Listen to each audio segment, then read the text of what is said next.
The following story has been brought to you by StoriesToInspire.org. I want to share with you an amazing story, and I'll let you go. But this story is a wow. This is a wow. This is a legit wow. And you know me, I have an appetite with stories, so if I'm telling you it's a wow, this is something. I heard this directly from the guy that was in the crowd that Shabbat. We know that many of our wonderful men who are trying their best to keep ahead of their industries and be able to make a living, to be able to support their families and Torah and our wonderful community and Klal Yisrael. Many times they have to go out to China. And believe me when I tell you, I'm not a big advocate for them going out to China at all. And the guys in this shul know good and well that when they go, I'm on their case. I want them back before Shabbat, which many times it's very hard for them. Sometimes they have to go for a few weeks. But at the end of the day, they're out there. One guy tells me that he was there in China, and he had no choice. He had to stay over Shabbat. He was in the crowd. They went to Lubavitch. Lubavitch over there, unbelievable. They put up hundreds, I'm talking hundreds of guys on Shabbat. Right? It's like it's a big crowd. Really, hundreds of guys. They feed him kosher, Shabbat meals. Everyone spent Shabbat in Chabad, in Lubavitch. So he says that he was there in the crowd, and by the meal, an Israeli rabbi stands up, and he had this long beard, and he smiles to the crowd, and he says to the crowd, I want to tell everybody a story. I want to tell you a story about an Israeli commando. He says he was a biryon. He was a powerhouse guy. Big guy. Big guy. He says this guy, he was in one of the top elite groups in Israel in the IDF. But you know, at the end of 5 years after they serve, they give them a year chofish. A year vacation. On the cheshbon of the Medina. On the cheshbon of El Al. And they'll fly them out to anywhere in the world they want. And in that year, a lot of them we lose. And in that year, a lot of them fall very far. Well, it happens to be that this commando Israeli, this big biryon, his 5 years were up, and he decided he's going to India. What is in India? But he's going. So he gets onto El Al, they fly him out to India. He's now there with his duffel bag, with his stuff. And now he starts to take on the life in India. And he's loving it. It's an adventure. He's making friends. He's meeting new people. And it's like he feels like a celebrity there. They love the Israelis there, so to speak. And sure enough, one night, he bumps into a woman, Goya, from India, by the name of Sonia. A very attractive woman. Someone who he started to date. And little by little, he actually moved in with her. Sonia tells him, I waited my whole life to meet you. And he really fell for her. And he said to himself, why do I have to go back to Israel? This is great. I found a person that I love. I found a country that's wonderful. Who needs it? And he started living in India with the mindset that he's going to stay. This went on for a few months. Now he realized that this woman, Sonia, she was an interesting lady where she had a very interesting side to her. She would go out, she'd disappear all day, and she'd come back at night. And he would ask her, what do you do? And every time he'd ask her what she did, she'd avoid the question. She wouldn't really go into detail. Till finally one night he kind of broke her. He insisted, I want to know right now, what are you into? What do you do? And she says, I'll tell you. But I hope it doesn't scare you. She is the head of this cult that's all over India. She travels all day going from one cult, one house of their cult, to the next, to the next, to the next. She's like the grandma of the whole cult. And they all follow her. He said to her, what? They follow you? You mean you have all these Hasidim, he called it? All these Hasidim following you? I didn't know you were such a celebrity.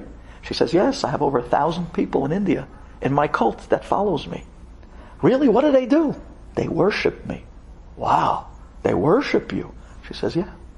He says, well, I want to understand, he tells her. Does that mean that you have different types of koach and power? She says, absolutely. He says, oh, very nice. Conversation goes from one thing to the next. And as a joke one day, he says to her, if I ever leave you, how will you survive? And she starts to laugh, but a hideous laugh, like the wicked witches of the West laugh, like, you know, that laugh. And she says, you're never going to leave me. You can't. If you try to leave me, you'll see what's going to happen to you. Now when he heard those words, he broke out in a sweat. He made a joke out of it, of course, and let it roll. But deep down, that really wooged him out. About a month or so later, it was coming to the end of the year. And he started thinking to himself, like the neshama of a Jew, Mani asepo? What am I doing here? What am I, crazy? You know, in the beginning, everything is new, it's fresh, it's challenging, it looks very alluring. But after that, when you look a little deeper, skin deep, you realize, Huli, what am I doing here? What's going on? What am I, out of my mind? I gotta get back to Israel. I don't belong here. And I definitely don't belong with this G. I gotta get out of here. So one day he waited for Sonia to leave, to spend her day doing her rounds. And this Israeli guy, he went and grabbed his duffel bag and all his stuff, and he cleared out the house. Took all his stuff with him, jumped into a taxi, and made a beeline for the airport.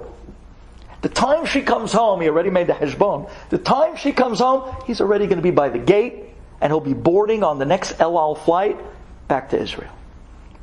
He gets to the airport, he goes through security, he comes up to the gate, everything is good. An hour or so later, Sonia comes home. She looks around and she realizes that the guy cleared out all his stuff. He took all his stuff and he's gone. She turned to the staff of the house and she said to him, what happened to they said, he ran. We heard him saying to the taxi to go to the airport. She said, he thinks he could leave me? She closes her eyes and she starts to say certain incantations. And as she starts mumbling the words, here is this Israeli guy by the gate in the airport, and out of nowhere he starts to shake into convulsions.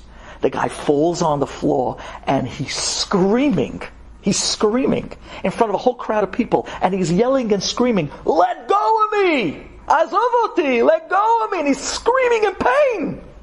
People looking at him, what happened to this guy, crazy guy? They came running, they called the airport security, they brought him, they brought in a doctor, they checked out the guy, nothing. But he wouldn't start shaking, he wouldn't stop screaming. Finally they said, let's take him to a hospital. The guy says, no! Get me out of this country! They said, but sir, look at you. He said, I'll sign anything you want, just get me out of the country, I'm begging you. Carry me onto the plane. So the security of India in the airport decided, you know what? Better idea, he's right. Why should it be our problem? Ship him off to Israel, he's an Israeli, it's their problem. So they carried him, they physically carried him through the exit, and they plopped him on his seat. Goodbye! They closed the doors, and the guy, the whole flight, was screaming. He was yelling in pain. And the stewardess came, and this one and that. They called ahead to a hospital, an ambulance. They called ahead to the guy's parents. The plane lands in Ben Gurion, and the security comes on and carries the guy off. This guy was a big guy. They bring him out into the ambulance. His parents was waiting for him there. They took him out to one of the hospitals. I think it was Tel HaShomer. They took out to one of the hospitals, and they had a whole team of doctors waiting to hear what is with this guy. And they started doing bidikot and all different types of tests. Every test you could imagine, from MRIs to blood tests to blood work. They couldn't find a thing. And the guy just wouldn't stop shaking in convulsions. This went on for months. And one day, a religious Lubavitcher doctor who worked in the hospital walks into the room, and he walks up to this guy's father and he says to him, Tishma, ani yodea she'ata lo dati. I know that you're not religious, but I am telling you, we did every medical test that there is to do. There's nothing wrong with your son. It makes no sense What's going on with him? And he's screaming in such pain that even the drugs we're giving him doesn't quell the pain. Your son doesn't need a doctor. Your son needs a rabbi. The guy says, Rabbi, what are you talking about? He says, Rabbi, he says, I'm telling you, your son, this is not a physical, this is a spiritual makkah. I'm telling you, take him to a rabbi. So the father says, I don't believe in rabbis, I don't believe in God, He says, I understand, but what options do you have? Look at the kid, he's suffering. Take him to a rabbi. He says, okay, who should I take him to, he says. So this guy was a Lubavitcher doctor.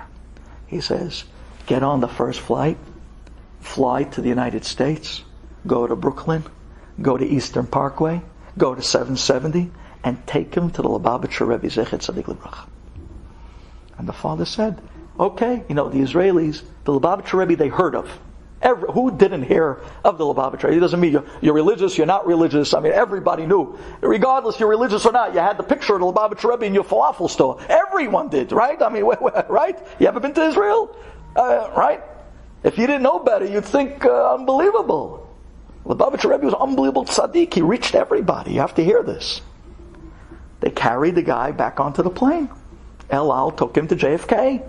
The father and his commando, shaking in pain, literally went from the airport straight to Eastern Parkway, and they come in that night to 770. And the Rebbe was at the end of a Farbrengen, and he was classically giving out his dollar bills as everybody went around handing each person another dollar bill and another dollar bill. And this father didn't know what was going on. All he sees is that there's this big round robin that's going around, this merry-go-round that's going around in circles. So he decided to get on line, and him and his son, and he's holding, the son can't stand. He's holding up his son, and he's shaking, and he's pushing, and he's screaming, and he's yelling, and people are looking like, well, what in the world? So they let him go up. He brings his son right in front of the Lubavitcher Rebbe as he's handing out dollar bills. And the Rebbe looks up and looks at this Israeli commando, and he says one pasuk in Torah, Machashefa lo techaye. Machashefa means a witch and witchcraft. Lo techaye. Do not allow them to live. Kill them. The minute he said that pasuk in Torah, this guy drops to the floor and he gives a scream. And after that yell, he opens his eyes. He gets up and he looks at his father and he says, Ma nachnu osim po? Mi kol hadatim ha'ele? Who are all these Hasidim? What are we doing here? And the father looks at the guy. And he looks at his son. And they say that the Lubavitcher Rebbe just smirked. That wasn't even say a word. And the guy went back to Israel. The guy comes back to Israel and he's as good as new.